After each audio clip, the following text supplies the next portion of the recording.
मराठी मातृभाषा चॅनलवर आपले स्वागत। आज आपण इयत्ता 5वी या पुस्तकातील 11 नंबरचा धडा इंधन बचत या धड्याचा अभ्यास करणार आहोत।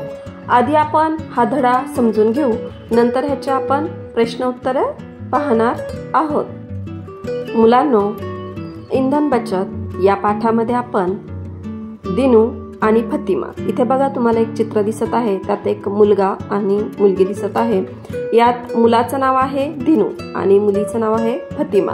ते दोघंही एकमेकांचे चांगले बेस्ट फ्रेंड आहेत, मित्र आणि मैत्रीण आहेत ते एकमेकांचे। तर यामध्ये त्या दोघांमध्ये इंधन बचतीबाबत संवाद झालेला आहे। इंधन बचत कशी करायची हेच आपल्याला या पाठातून समजणार आहे। दिनूची आई आजारी होती। तो स्वयंपाकघरात आईसाठी चहा करत होता। दारावरची बेल वाजली। त्याने दार उघडले तर समोर त्याची वर्गमैत्रीण फतिमा उभी होती। त्याने तिला घरात बोलवले। इथे आपल्याला चित्रात दिसतच आहे की दिनूची आई आजारी आहे आणि त्यामुळे दिनू काय करत आहे, आईसाठी चहा करत आहे आणि तेवढ्यात त्याची वर्गमैत्रीण फतिमा त्याच्या घरी आलेली आहे। मुलांनो, आता दिनू आणि फतिमा या दोघांमध्ये संवाद सुरू झालेला आहे। दरवाजावरती जेव्हा बेल वाजते त्यावेळेस दिनू दरवाजा उघडतो तर समोर त्याला फतिमा दिसते आणि तो फतिमाला म्हणतो, फतिमा ये बस। फतिमा म्हणते, दिनू तू काय करतोयस? दिनू म्हणतो, आईसाठी चहा करतोय, तुझ्यासाठीही करू का? फतिमा हसतच म्हणते, नको, मी चहा घेत नाही। काय रे, 1 कप चहा करण्यासाठी एवढं मोठं पातेलं? असं कोण म्हणत आहे? फतिमा दिनूला। दिनू, काय बिघडलं? फतिमा म्हणते, अरे छोटं पातेलं घेतलं असतंस तर पाणी लवकर उकळलं असतं। दिनू म्हणतो, हे माझ्या लक्षातच आले नाही। फतिमा म्हणते, अरे छोट्या पातेल्यामुळे चहा लवकर झाला असता आणि हो, इंधनाची म्हणजे गॅसचीही बचत झाली असती, समजलं? दिनू म्हणतो, समजलं आणि लक्षातही आलं। दिनूने चहा कपात ओतला आणि आईला नेऊन दिला। मुलांनो, अतिशय सोपा आणि छोटा असा दिनू आणि फतिमाचा संवाद आहे, पण आपल्याला खूप काही शिकवून जातो। तर चला आता आपण या धड्याचे क्वेश्चन आन्सर बघूयात। प्रश्न पहिला आहे, एका वाक्यात उत्तरे लिहा। त्यातलं अ आहे, हा संवाद कोठे झाला? उत्तर, हा संवाद स्वयंपाकघरात झाला।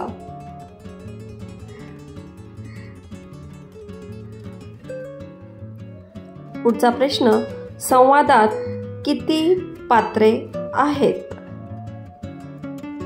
उत्तर, या संवादात 2 पात्रे आहेत।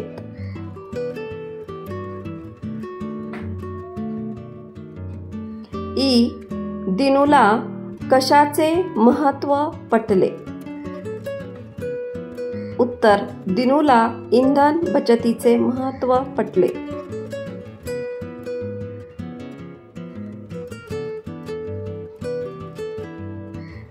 प्रश्न दुसरा, खालील चित्रे पहा, त्याखालील वाक्य वाचा, इंधन बचतीचे आणखी मार्ग सांगा।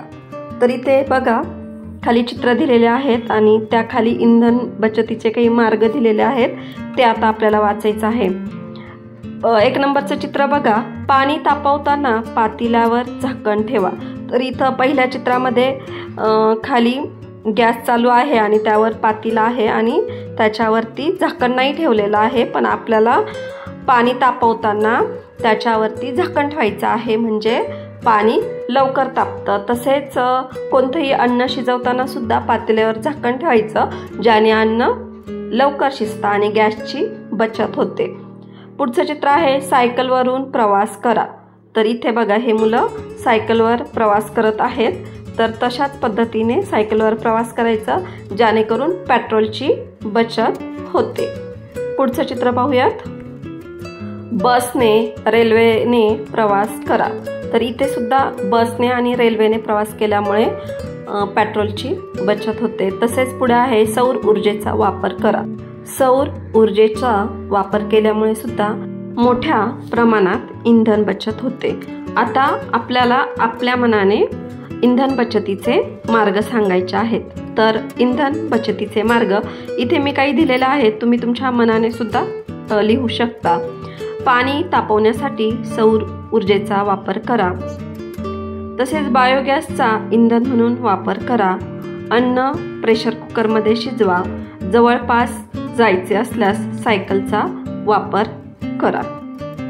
तर मुलांनो, तुम्हाला हा धडा समजलाच असेल। असेच नवीन नवीन व्हिडिओ पाहण्यासाठी आपल्या मराठी मातृभाषा या चॅनलला लाईक, शेअर, सबस्क्राईब नक्की करा। थँक्यू।